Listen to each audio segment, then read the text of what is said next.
Hello everyone, Mixfant Gaming here. Welcome to my channel. Today we're back here in Mech Arena, and today they have released another Q&A surrounding this whole new progress path, being able to get relatively new content, all the new content pretty much that's in the game through like Progress Path 2.0 or whatever they're calling it these days.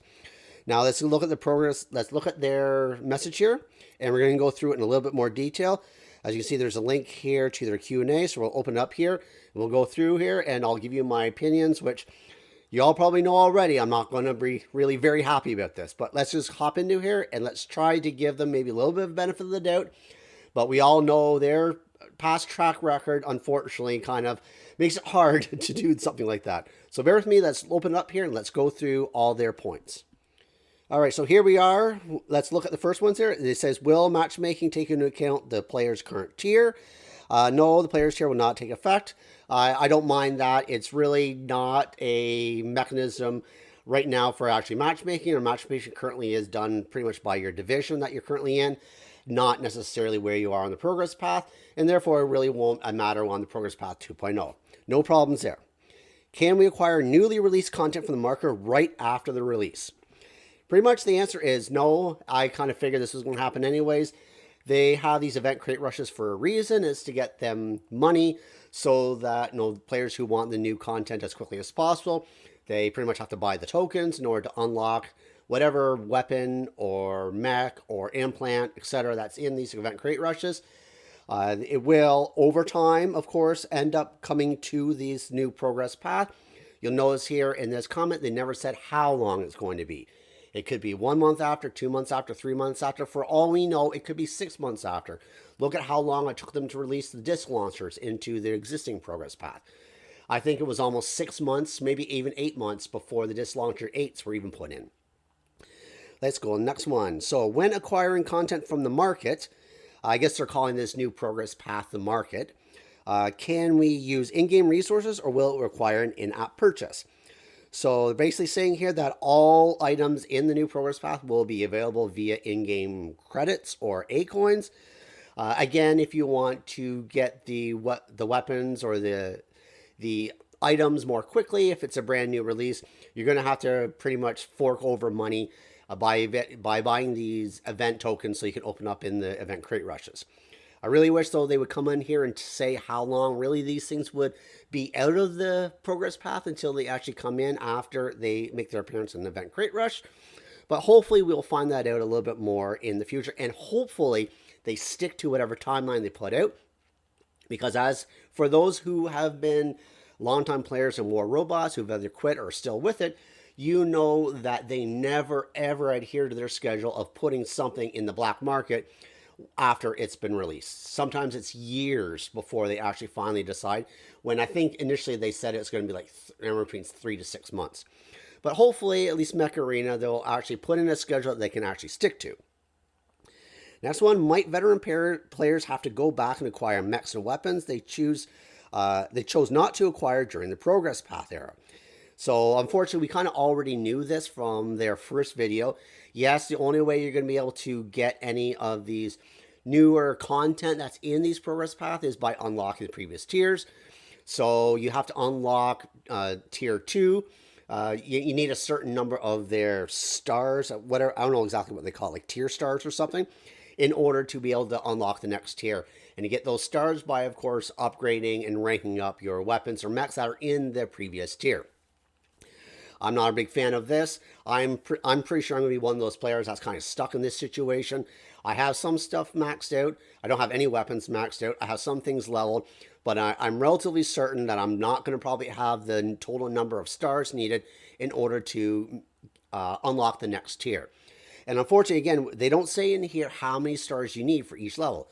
I wouldn't be surprised if it's a small number of stars to go from tier 1 to tier 2, and then increases, maybe even exponentially, to go to tier 3 to tier 4. Will A-coin prices for leveling up and ranking content be revised? This is what I feared, and this is the biggest thing I have with this whole situation. They should not be messing around with resources where it's used to actually upgrade and ranking up your mechs and weapons.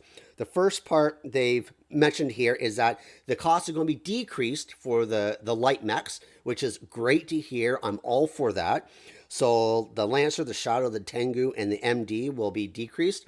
Let's be perfectly honest, most of those, if not all of them, really aren't meta. You could maybe argue that Tengu could be, if played right with the right implants and the weapons, etc. But then they say the medium level mechs will maintain the same, so like your kill shots, your bastions, etc. But then the heavy mechs will actually be increased, which is extremely disappointing. So those are the ones you're talking about, like the Paragon, your Puma, which I don't understand why they're increasing the cost to upgrade Puma. It was brand new released. It's only an uncommon. Uncommon or common? No, it's a uncommon. I can't remember. It's the green one, whatever the green one is. But it's an entry level mech. And yes, you could upgrade it to its maximum capacity of, I believe it does run 32 capacity if all leveled up. But really, in the long run, you're not going to be investing that many resources in something like that. You're going to want to move on to like your Guardians. Or if you happen to get access to your Panthers, your Gatecrashers, Onyx, Redox, those are the ones you're probably going to want to invest the resources in, not really Puma. You're only going to invest a certain amount of resources up to a certain level. What they really should be doing, because when you go into this new progress path, in order to unlock your tiers, you're going to have to spend resources to get these tier stars. And most likely, you're also going to have to put in resources just to buy whatever you want out of the progress path. And nowhere in here do they say anything about the cost of items in the progress path itself. So look at, for instance, Brickhouse. I believe it's 900,000 credits currently to get it in the progress path. Now, I say currently, I don't really know. I unlocked Brickhouse a long time ago, so I don't know what its current cost is. But when I got it, it was 900,000 credits. It wasn't Acorns, it was just credits. I fear that when they do this new Progress Path 2.0, those prices for the existing mechs that are already in the current Progress Path will also change. And I wouldn't be surprised to see those go up. Look what they did in previous months when they were playing around with costs of, I believe it was both the Killshot and the Panther. They did this without informing the community at all. There's a little bit of back and forth. There's a little bit of a test where some people got it and some people didn't. And so they obviously have no qualms about increasing prices in the Progress Path. I would not be surprised if you see that happen here in this progress path. So we're potentially going to have to spend more resources just to buy the item we want. We're going to have to spend more resources to upgrade the heavy mechs. So if you're trying to unlock, if some of them are in various different tiers, then you need to upgrade to the next tier. You're going to have to spend resources in order to upgrade probably stuff you don't even want, just so you can unlock the next tier. So now you're putting in more money in beyond just the initial cost of having to get the mech or weapon that you want. So we're going to be spending a lot of resources just to get an item. And then they're also making it so that these heavier mechs, at least right now, just the heavy mechs are going to have an increase in cost. I would, if they're going to do this for the mechs, I wouldn't be surprised if somewhere in the near future, maybe after a few months of having the progress path, they'll go in here and they'll do the same thing with weapons. And they'll probably either categorize weapons like they have done with the mechs, so that they have their own tiers. And chances are, those things will have their prices increase as well, or possibly decrease if it's a lower value item. So I'm really, really not a huge fan of this. If they were going to do anything about balancing the costs, what they should have done is kept the heavy mechs the same what they are right now, decreased the medium mechs, and then decreased the light mechs even further. But unfortunately, that's not the case. They've decided to increase the cost of the more desirable heavy mechs that run the 32 energy capacity, so that they get the best bang for the buck when they actually go and try to run dual 16 railguns or dual EM 16s, etc. So this whole progress path thing is not meant to really assist the players. It's meant to put more money into the pockets of Plarium. And it is a business. I get it. We all get it. But unfortunately, Plarium, when they do these things, even though it might be disguised as something that the community has always been asking for, which is that we can get access to these newer items quicker and in a different manner, great. I'm all for it. Happy to hear it. Happy to see it. But I fear the implementation is actually going to drive more players away. let's just keep going because I could probably talk about that one topic for another 30 minutes. So right along line of what I was just saying, it seems we'll need more resources to progress within the new system.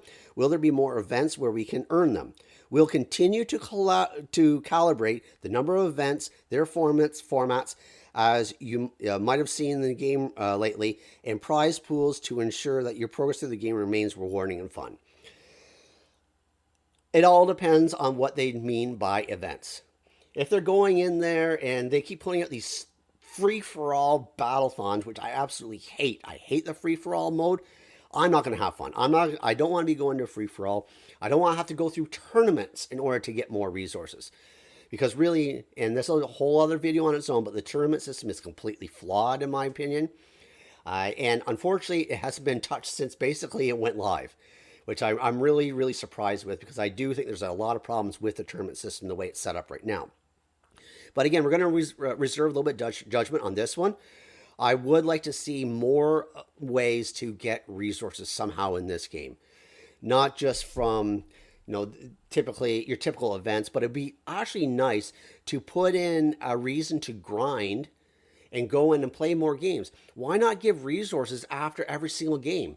It doesn't have to be a huge amount, but give a little bit of extra acorns or give a little bit extra credits, or maybe give even a little bit more boost if you get an MVP with certain things. If you get like a gold medal for kills, or you get a gold medal for capturing control points, etc.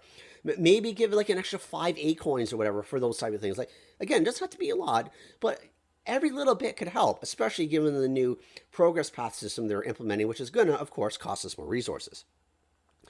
Next one, if I'm currently upgrading the content in Tier 3, but I receive a Tier 4 mech from the Event Crate Rush, can I still play this mech and upgrade it? Of course, I really couldn't see Plarium saying no, because if they did this, then why would anybody buy the tokens for the Event Crate Rush if they would then be able to win the item and then they can't even use it until they upgrade the tier? It really would have been a huge, massive, bad business decision if they would have actually made something like that into the game, where they really are kind of hurting their own pocket. So if they would have done that, they would have hurt their own pocket, not necessarily the players. And it would have, of course, hurt the players, because if they actually won that item, they can't use it, that would make them frustrated as well. So, not surprised by that answer.